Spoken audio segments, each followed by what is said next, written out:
Well, I think everything is working here. Good afternoon on this Monday, July 3rd, 2023. If you have never seen this channel before, welcome. My name is Miles. I'm a pastor of a church in North San Diego County, California, and occasionally I like to come on here to share some thoughts, if you will. Some of the things that I want to share today are not fully formed, shall I say, which is somewhat difficult for me because in the work that I do as a pastor, preaching and teaching through the scriptures, I typically like to really think through what I want to say and how I want to say it so that the things that I say, I can really stand by. That's not to say that what I'm going to say here today is not going to be something that I'll stand by, but it's just not as formed as I typically like it to be. So this will be maybe a little bit more raw, something of a reaction, something of a response, a little bit off the cuff. Obviously, I've thought about it a bit over the weekend. What I'm going to talk about here is something that I listened to this last week, something I want to give you a little sneak peek of by, if everything works out here, fine, by showing you a little clip of an interview, a podcast episode that came out last week that I listened to a few days ago. And so I thought I'd talk a little bit about it here today. So let me just give you a little peek of what I want to talk about here with this clip, if this all works correctly. Okay, hold on.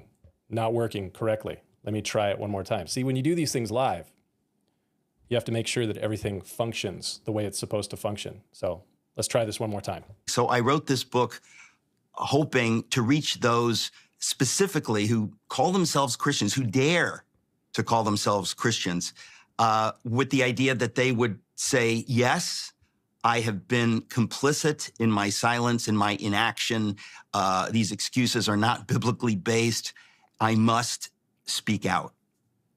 Okay, so let me ask you, there's a lot there. So definitely there is a lot there from that clip. That was from a recent interview on Jordan Peterson's podcast where Dr. Peterson was interviewing Eric Metaxas. You may have seen that individual before. Maybe you don't know who that is. So let me begin first by saying that Eric Metaxas is a guy that in the past I've really liked a lot of his work. He, in fact, had a series a number of years ago called Socrates in the City. He may even still do it. I think he actually does.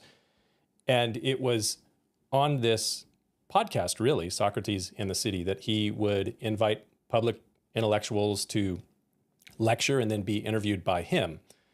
And the series is spectacular. A lot of great people that he invited on that show. So if you're looking for some good content maybe to consume this summer, you might want to check out Socrates in the City. That's my little plug for his content.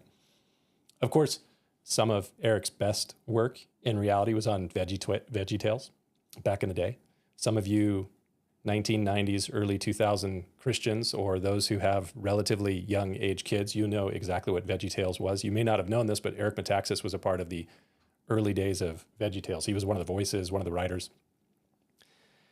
I think that as a writer and a biographer, Eric does some very good work of research and writing on a popular level. And I haven't really listened much at all to his radio broadcast. Apparently he has a radio show. I don't really listen to all that much radio. Occasionally I have seen a clip from his show show up on YouTube, and some of it's been pretty interesting. I appreciate that Eric Metaxas is a Christian and an outspoken believer who had a genuine conversion experience in his 20s. And I've heard him talk about it before in some of his talks that he's given. And he even speaks about it on this podcast episode with Dr. Peterson. But there was a decided shift in Eric's comments and commentary really after 2016 and much more after 2020. Now, full disclosure, and this would probably be a surprise to no one, as I am a Protestant pastor. I am politically socially, economically conservative. Like a lot of people who are, say, in the middle right or the middle left in America, which in reality is pretty much the majority of America.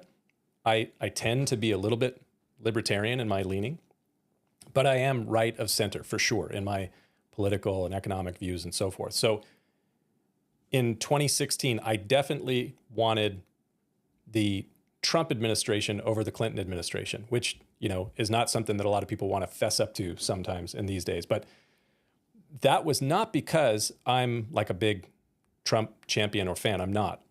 I think that there are a significant number of boogers hanging from that nose. But when given the option of a Trump versus Clinton administration, and I'll really put kind of the asterisks on that, the administration and the policies that such an administration would bring, I certainly wanted a Trump administration over a Clinton administration. And I think there's a lot of people who are in churches across the US that would say that. They weren't huge fans of Trump, but they knew that his administration would bring about policies that were more in line with their worldview, which was the way that I saw things in 2016. And the same was true really in 2020. If the decision was between a chaotic Trump administration, and it was chaotic, versus the alternative, I wanted the administration and policies of the chaotic incumbent. Granted, it wasn't the best option, but that was kind of the only option as I and a lot of people saw it because of the policies and the platform that they were going with. The policies and the platform of those on the left have, in my opinion, they've gone pretty extreme left.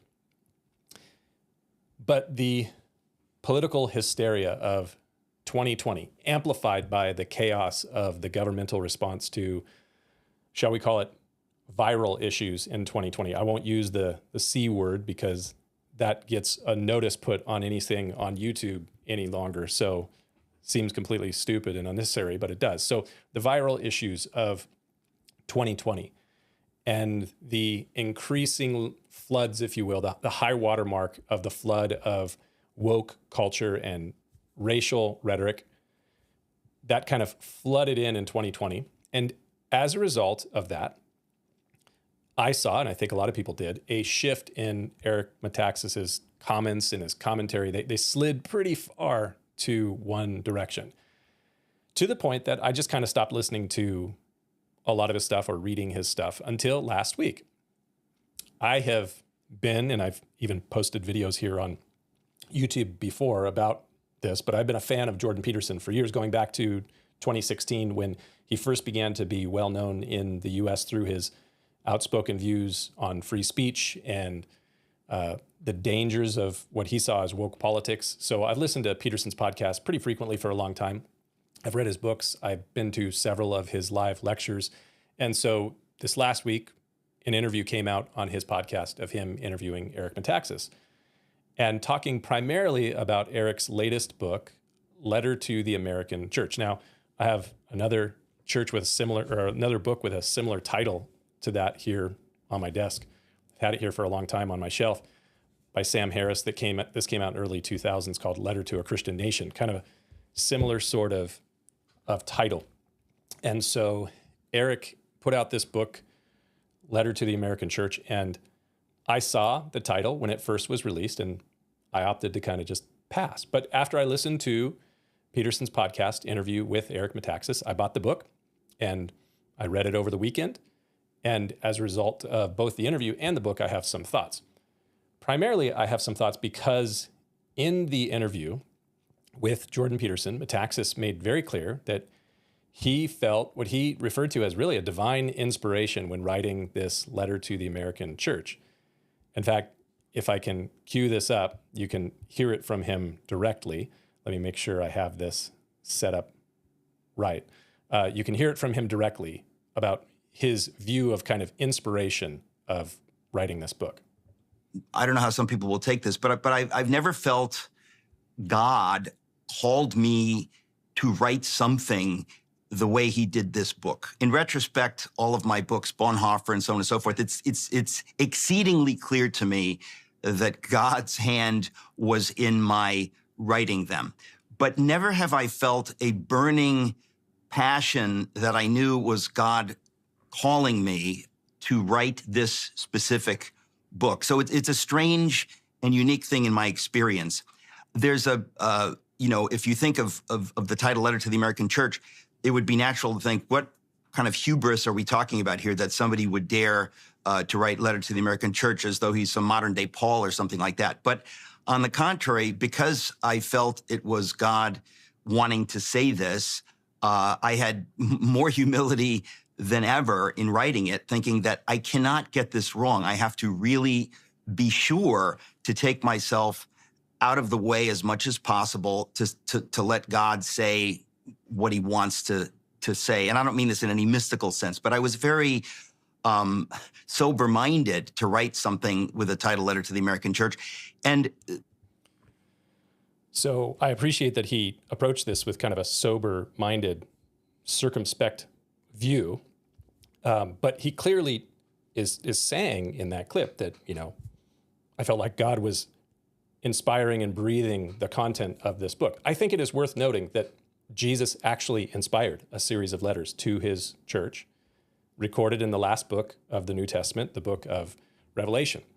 So it is worth considering if Metaxas was actually divinely inspired, as he seems to assert in that clip, in the writing of his letter to the church. How does his letter relate to the actual letters that were divinely inspired by Jesus written to his church? I'll talk maybe more on that in a little bit. All of what is going on with Metaxas and others near to him on the rhetorical and worldview spectrum has to do with a larger conversation that has been taking place in our nation now, especially among Protestant Christians in the last several years, on the issue of what is termed Christian nationalism, or what has been called theonomy. Now, theonomy may not be a word that you know very well, and maybe you don't know much about Christian nationalism either, but I've had a lot of discussions about this over the last couple of years, and increasingly over the last 10 months or so. In fact, back in January, I was involved in a very long and deep discussion with a group of pastors and Christian leaders about Christians in the public sphere within politics, and on this topic of Christian nationalism and theonomy. This was for a doctoral seminar in Kentucky, and leading up to that seminar, I read thousands of pages on the subject, so I feel like I'm pretty well versed in the conversation.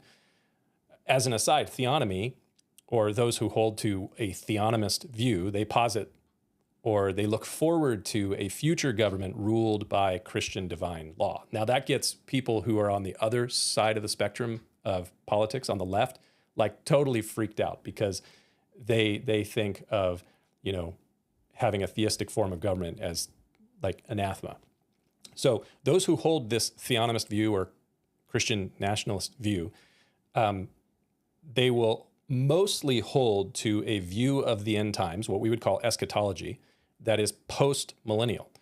Now, some of the names in this space would be guys like Pastor Doug Wilson in Moscow, Idaho, or author of a book called Christian Nationalism named Stephen Wolfe. I believe that even some other Christian apologists online from Apologia Studios, I don't remember the guy's name, but also James White, they kind of hold to this view.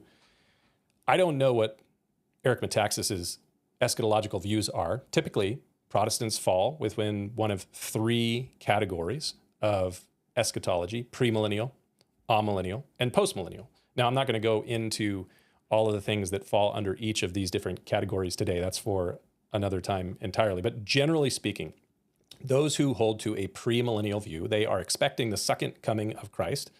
They expect that when he returns bodily, that he will establish his reign and his rule here upon the earth for a reign that will last 1,000 years, either literally 1,000 years, millennial reign, or some very long period of time. So the premillennial view is that those who hold to it are waiting for the second coming of Jesus, and that he will establish his rule and reign here upon the earth. Those who hold to a postmillennial view, on the other side of the spectrum, if you will, they also, some of them look forward to the second coming of Christ, but they expect that the church will increase, grow, and that Christ will establish his kingdom here on earth through the move and actions of his church, leading up to his second coming.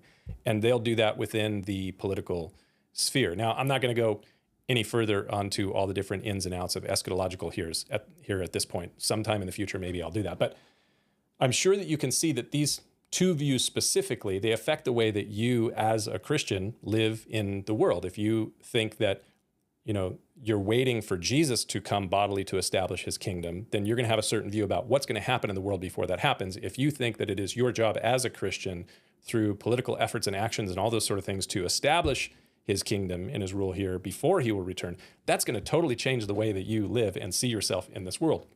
And I've seen a shift among people who I've known for a very long time, who are peers of mine as pastors, who seem to have shifted into a different view of their eschatology in the wake of everything that happened in 2020, or at least their actions seem to say that they believe something different.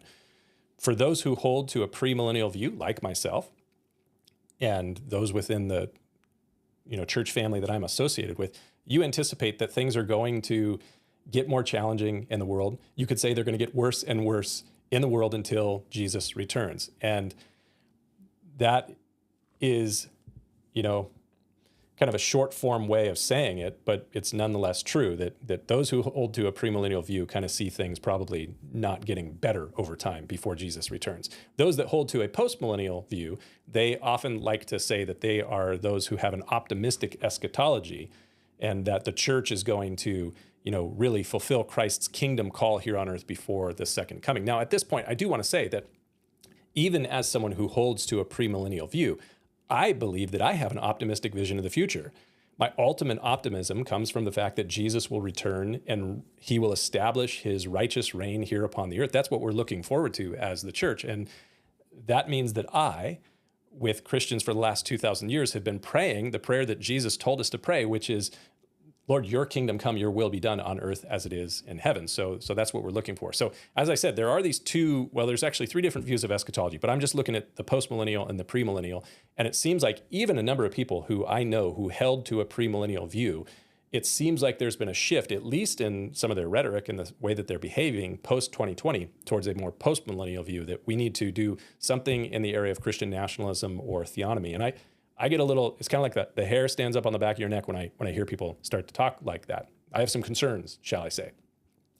So back to Eric Metaxas. In his book, Letter to the American Church, which I read this last weekend, Eric is keying off of all that he took away from a biography that he wrote in 2010 on Dietrich Bonhoeffer.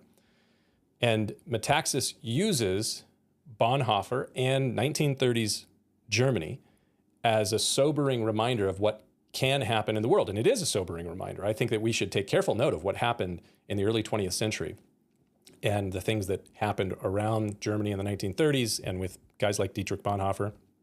And so Metaxas uses what happened through Dietrich Bonhoeffer and in the 1930s Germany to say to the church, you need to wake up. We are headed that way again. And it's quite possible that that's the case. I mean, that's his perspective and the perspective of a lot of other people as well. I have another clip here, if I can pull this up. And he talks about what is his thesis or his view for his book. But the thesis of this book, Letter to the American Church, is that precisely as the German church was silent and precisely as that opened the door to hell, to every kind of evil, it is the silence of the church in America now, this minute, that is similarly opening the door to hellish things on a number of fronts. The parallels are so marked. Even the parallel of the excuses given by theologians and Christians in the 30s who said, we don't want to speak out against Hitler, we don't want to, these are our reasons. Dramatically similar parallels among many evangelicals and others in the American church today for why they are being silent on issues that they ought to be screaming about, issues that you and others have shouted about. So Eric clearly uses Bonhoeffer and what happened in Germany in the 1930s as a reminder, and then kind of as a playbook in his book for this cultural moment in the U.S., in the West, for Christians and for the church. He makes very clear in his interview with Peterson that this book was, among all the books that he's written, was not for a popular audience necessarily. It was for a very specific audience, for Christians within the church in America. So he says, we need to look at what happened in the 1930s Germany. We need to look at what happened with Dietrich Bonhoeffer. We need to use that as the playbook for what is going on right now and how we should respond. And on this point, I don't entirely disagree. We need to be circumspect. But I think that we need to be very careful. We need to tread lightly on what I see as some fairly thin ice here. Metaxas mentions in his interview with Bonhoeffer with Peterson, that Dietrich Bonhoeffer was involved in a plot to assassinate Hitler. In fact, let me see if I can bring this up here. Play this. I don't mean this in any mystical sense, but I was very sober-minded to write something with a title, Letter to the American Church. And the reason I wrote it in a nutshell is that in 2010, I came out with my longest book, a biography of Dietrich Bonhoeffer, the German pastor who was involved in the plot to kill Hitler.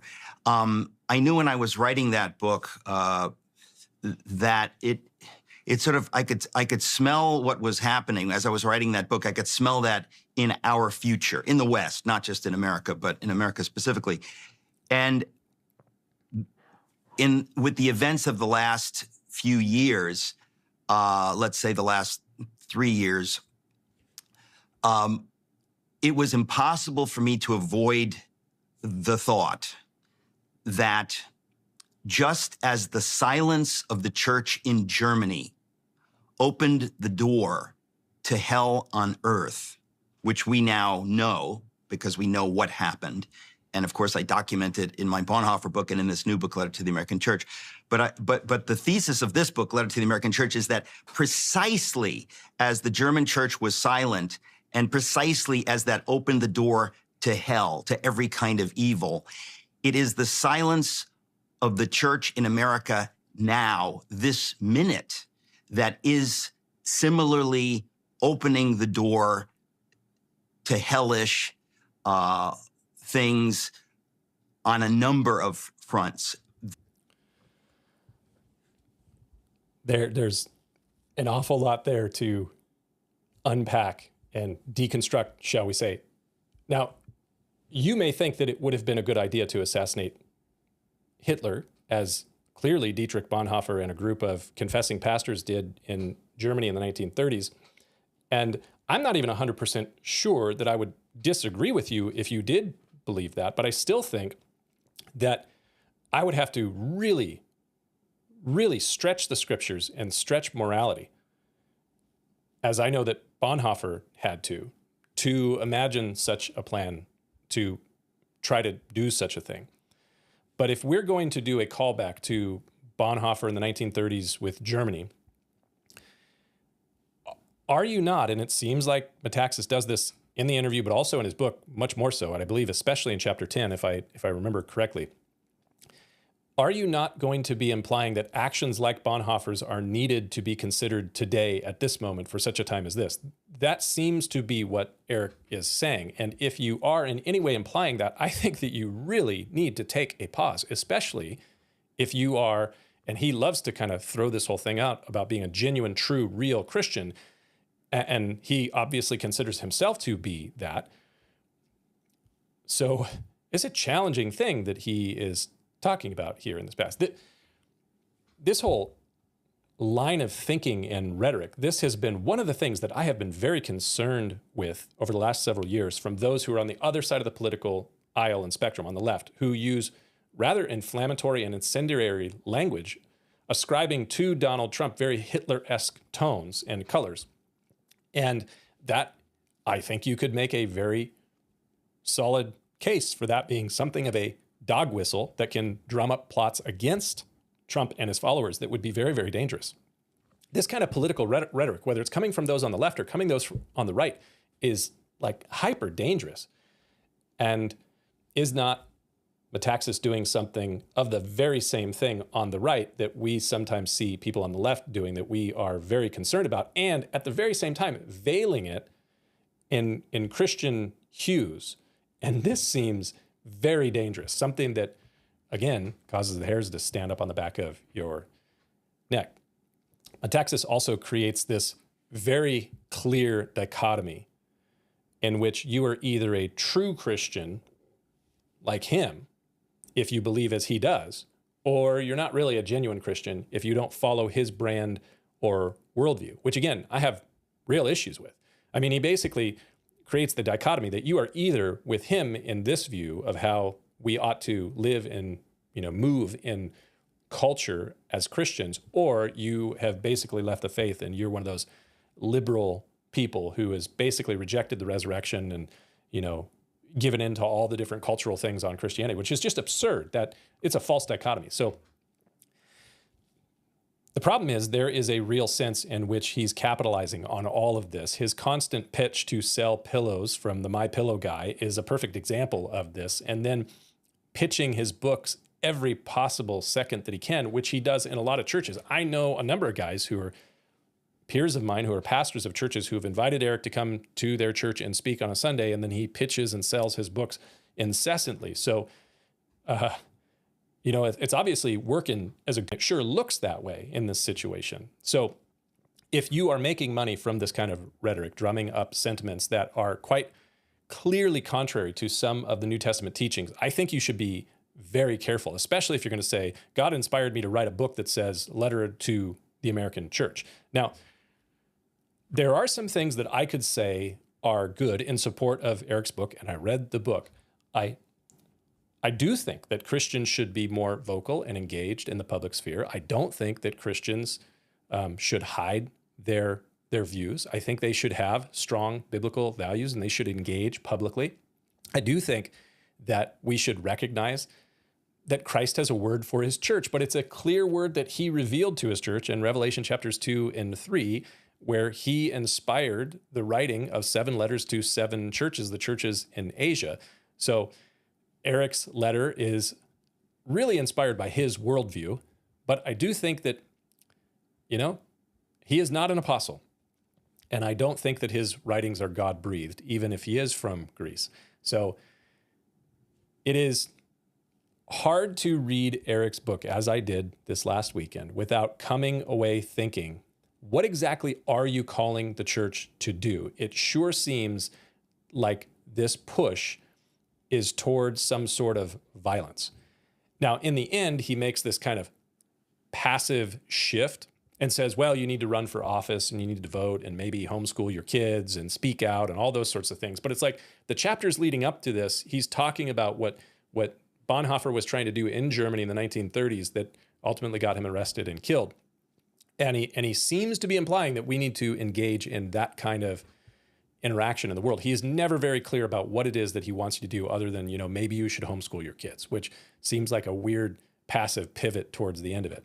So there's some dangerous things in here, at least as I see it. Now, again, as I've said, there are some Christ-inspired letters that were written to the church. If you take some time to look at Jesus's letters to the 7 churches, I think that you'll find them to be very worthwhile of your time. It will not take you more than 20 minutes to read the 7 churches, or the 7 letters of the 7 churches in Revelation chapter 2 and 3. And there is a common theme that you will see in a word that is repeated over and over and over again. To 6 of the 7 churches, Jesus calls his church to repent. And I do think that we need to consider that word repent. Maybe we need to repent of our silence as it relates to preaching the gospel, and not just the pastor from the pulpit, but the Christian in the pew, if your church has pews. My church does not. But there may be a lot of things that we need to, as Christians and as a church, to repent of. Judgment needs to begin at the house of the Lord, for sure. And it would take some real individual and corporate soul searching as a church to determine exactly what those many things are that we need to repent for. Maybe to ask in prayer, like the psalmist did in Psalm 139, search me, O God, and know my heart, try me and know my anxieties, see if there's any wicked way in me and lead me in the way everlasting. So that's certainly something that we as the church should do. But I can't help but thinking that if we did ask God to search us in this way, might he say, hey, your desire to have vengeance upon your enemies and your ambition to take power and control, these are not exactly from me. So there are a lot of things that I have in the past liked about Eric Metaxas, and there are some interesting things that he highlights in his book, Letter to the American Church. But when you lash out in anger on people by punching them in the street, as he did a few years ago and was caught on video doing, that's not a good look. So, and this false dichotomy that puts you on the good side and every other professing Christian who doesn't hold your view or your brand of Christian nationalism on the bad side, I'm not a fan of that. And interesting that the, title of Peterson's video interview that he did with Metaxas was The Danger of False Religion. There is a danger of false religion. It is real. It just may not be exactly what you, Eric Metaxas, think it is. Just some thoughts on this Monday, July 3rd. Happy 4th of July. I'm sure I will be back sometime in the not too distant future with some more to share. God bless.